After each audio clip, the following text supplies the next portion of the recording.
एवं ओम नमो भगवते वासुदेवाय। उत्पन्ना एकादशी कब और किस दिन है? 26 नवंबर को या 27 नवंबर को?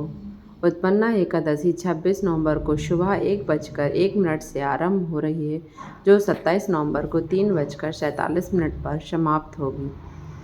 उदय तिथि के अनुसार उत्पन्ना एकादशी 26 नवंबर को मनाई जाएगी।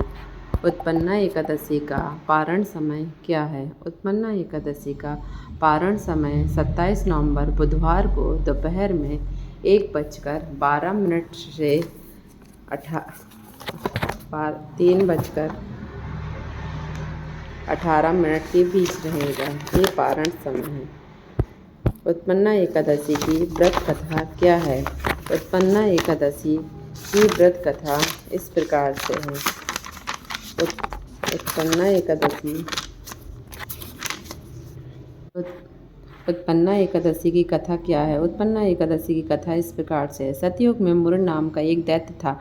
वह अत्यंत बलवान और भयानक था। उस प्रचंड दैत्य ने इंद्र, आदित्य, वसु, वायु, अग्नि आदि सब देवताओं को पराजित करके भगा दिया था। तब इंद्र आदि देवता ने शिवजी से अपने दुख को कहा और बोले, हे कैलाशपति, मुर दैत्य से भयभीत होकर सब देवता मृत्यु लोक में विचरण कर रहे हैं। कृपा करके इस दुख को दूर करने का उपाय बताएं। तब शिवजी कहने लगे, हे देवेंद्र, तीनों लोकों के स्वामी, भक्तों के दुखों को नाश करने वाले भगवान विष्णु की शरण में जाओ, वही तुम्हारे दुखों को दूर करेंगे।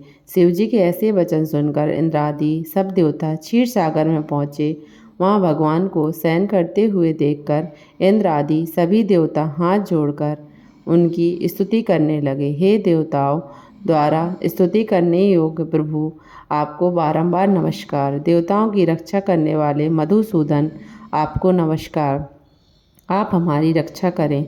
दैत्यों से भयभीत होकर हम सब देवता आपकी शरण में आए हैं। आप इस संसार के कर्ता और माता पिता, उत्पत्ति तथा पालन करता और संहार करता हो। सबको शांति प्रदान करने वाले हो। आकाश और पाताल भी आप ही हो। तीनों लोकों को उत्पन्न करने वाले आप हो। सूर्य, चंद्र, अग्नि, सामग्री, होम, आहुति, मंत्र, तंत्र, जप, यजमान, यज्ञ, कर्म कर्ता, भोक्ता भी आप हो। हे भगवान, दैत्यों ने हमको जीतकर स्वर्ग से निकाल दिया।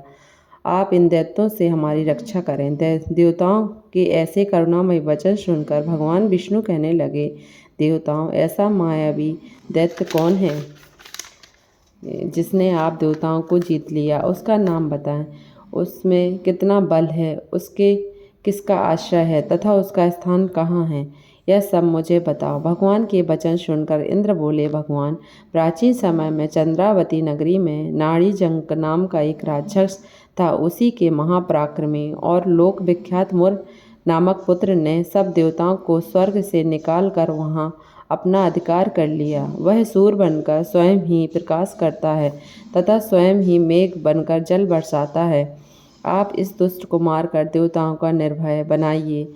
इंद्र के वचन सुनकर भगवान कहने लगे, हे देवताओं, मैं शीघ्र ही तुम्हारे शत्रु का संहार करूंगा। तुम चंद्रावती नगरी जाओ। इतना कहकर भगवान ने सब देवताओं को सहित चंद्रावती नगरी की ओर प्रस्थान किया। उस समय दैत्यवती मुर दैत्य सेना सहित युद्ध भूमि में गरज रहा था। युद्ध होने पर असंख्य दानव अनेकों अस्त्र शस्त्रों को धारण कर देवताओं से युद्ध करने लगे, परंतु देवता भय के मारे चारों दिशाओं में भागने लगे। जब स्वयं भगवान रणभूमि में आए तो दैत्य उनको भी देखकर अनेक प्रकार के अस्त्र शस्त्र तथा आयुध लेकर दौड़े। भगवान उनको आता देख चक्र और अपने दिव्य बाणों से उन पर प्रहार किया। अनेक दैत्य उनके हाथों से मारे गए। केवल एक मुर ही जीवित रहा। वह अविचल भाव के भगवान के साथ युद्ध करता रहा। भगवान जी तीक्ष्ण बाण उसके शरीर पर मारते रहे, जो उसको पुष्प बनकर उसके ऊपर जाते थे।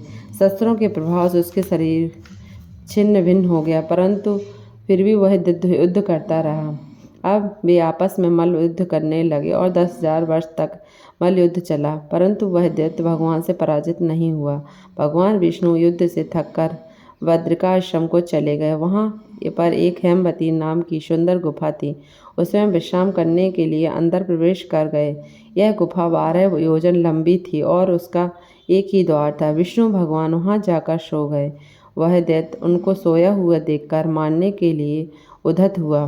वह अभी मारने का प्रयत्न कर ही रहा था, उनके शरीर में एक अत्यंत प्रभावशाली सुंदर कन्या अस्त्र शस्त्र धारण किए हुए उत्पन्न हुई। दैत्य के सामने आकर युद्ध करने लगी। दैत्य उस बलवान कन्या को देख आश्चर्यचकित होकर उसके साथ युद्ध करने लगा।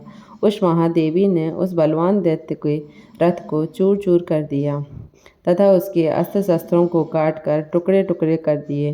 तब वह दैत्य महान क्रोध करके मल्ल युद्ध करने लगा, परंतु देवी ने उसको धक्का मारकर मूर्छित कर दिया। जब तक दैत्य मूर्छित हो जागा तो उस देवी ने उसका सिर काट दिया। इस प्रकार से वह दैत्य तो पृथ्वी पर गिरकर मृत्यु को प्राप्त हुआ। बाकी दैत्य डर के मारे पाताल लोक भाग गए। जब भगवान विष्णु निद्रा टूटी तो उन्होंने मूर्ख दैत्य के कटे सिर व दोनों हाथ जोड़कर खड़ी हुई कन्या को देखा। तब भगवान उस कन्या से पूछने लगे, हे देवी, जिस दैत्य से इंद्र आदि सब देवता भयभीत होकर स्वर्ग से भाग गए उसको कैसे मारा। वह कन्या कहने लगी, भगवान, आप निद्रा में थे तो यह दैत्य आपको मारने के लिए उद्यत हुए। उस समय आपकी योग माया द्वारा आपके शरीर से उत्पन्न होकर इस दैत्य को मार गिराया। यह सुनकर भगवान कहने लगे, हे देवी, तुमने देवताओं के भय को दूर करके बहुत बड़ा कार्य किया। तुम अपनी इच्छा अनुसार वर मांगो। वह देवी बोली, हे भगवान, यदि आपको मुझको वरदान देना चाहते हैं तो यह वर दीजिए, जो कोई मेरा व्रत करे उसके सब पाप नष्ट हो, अंत में वह मुझको प्राप्त हो। जो इस व्रत का पुण्य है उसका आधा रात्रि को भोजन करे, उसको सारा पुण्य मिले और उसके सभी कार्य पूर्ण हों। जो मनुष्य भक्तिपूर्वक मेरे व्रत को एक भी बार भोजन न करे उसको धर्म धन और मुक्ति प्राप्त करे। कन्या के ऐसे वचन सुनकर भगवान ने तथास्तु कहा, हे कल्याणी, ऐसा ही होगा। मेरे और तुम्हारे श्रद्धा से रखने वाले संसार में प्रसिद्ध या समृद्धि पाएंगे और वे अंत में मोक्ष को प्राप्त होंगे, क्योंकि तुम आज मार्गशीर्ष एकादशी को उत्पन्न हुई हो, अतः तुम्हारा नाम उत्पन्ना एकादशी होगा। तुम्हारे व्रत का फल सब तीर्थों से भी अधिक होगा।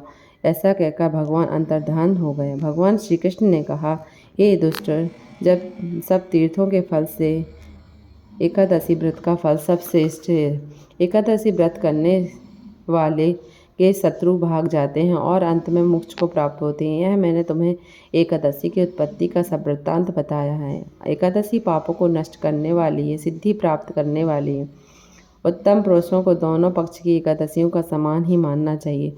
जो मनुष्य इस एकादशी के महत्व को पढ़ता है या सुनता है उसे अश्वमेध यज्ञ के फल के समान फल प्राप्त होता है। वह करोड़ों वर्ष तक विष्णु लोक में वास करते हैं, वहाँ भी उसका पूजन होता है। जो मनुष्य एकादशी का महत्व के चौथे भाग को पढ़ता है उसके ब्रह्म हत्या जैसे अनेक पाप नष्ट हो जाते हैं। विष्णु धर्म के बराबर दूसरा कोई धर्म नहीं है। एकादशी व्रत के समान कोई दूसरा व्रत नहीं है। इस तरह से एकादशी की कथा का समापन हुआ। इस दिन फलाहार में आपको गुड़, बादाम का सागर, कोटू के आटे की सामग्री, दूध, मेवा, फल आदि खा सकते हैं। ओम नमो भगवते वासुदेवाय। इस तरह से उत्पन्ना एकादशी की कथा का समापन हुआ। आप लोग सुबह अच्छे से स्नान करके संकल्प लीजिए कि उत्पन्ना एकादशी ही एकादशी का प्रारंभ करते हैं। जिनको एकादशी का प्रारंभ शुरुआत करनी है व्रत का, वो उत्पन्ना एकादशी से शुरुआत कर सकते हैं। इस दिन सुबह संकल्प लीजिए और भगवान से बोलिए कि मैं एकादशी व्रत हूँ, और उस दिन दीपदान करिए और जो भी आप दान में दे सकते हैं वो दान करिए और पूजा करिए, हवन, पूजा, आरती सब करिए। जिस तरह से thank you so much everyone।